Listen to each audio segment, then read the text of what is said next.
yule ndio aliyekuzaa kiroho.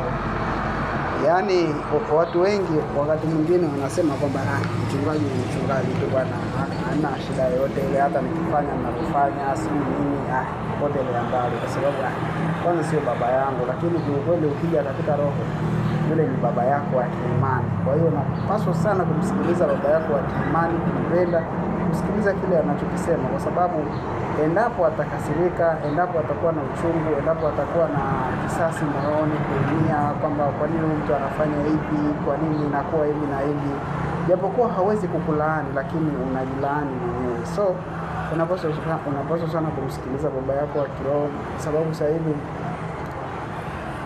unakuta mtu anasali kanisa hili, lakini unakuta Jumapili ijayo yupo kwa mtume na manabii, kaenda kukanyaga mafuta, kaenda kukanyaga maji, kaenda kufanya hivi. Jamani, baba ya zao wa kiroho, wachungaji wa watu wamesema mpaka wamechoka. Wamesema jamani, acheni kwenda kukanyaga mafuta, lakini washirika walio wengi sasa hivi ni vichwa maji, yani wanasikiliza akili zao. Na ndio maana Biblia inasema siku za mwisho watu watakataa mafundisho ya uzima na watafuata mafundisho ya mashetani. Kwa hiyo watakataa neno la Mungu la uzima ambalo lipo kwa wachungaji wao waliowazaa kiroho, halafu wanafuata mafundisho ambayo ni ya kishetani. Kwa hiyo chunga sana, mpende sana baba yako wa kiroho, msikilize, penda kumshirikisha kwenye mambo mbalimbali. Hiyo itakusaidia sana, kwa sababu huyo ndio anajua uchungu wa kukulea, uchungu wa kukutuza mpaka hapo ulipofikia kimamu.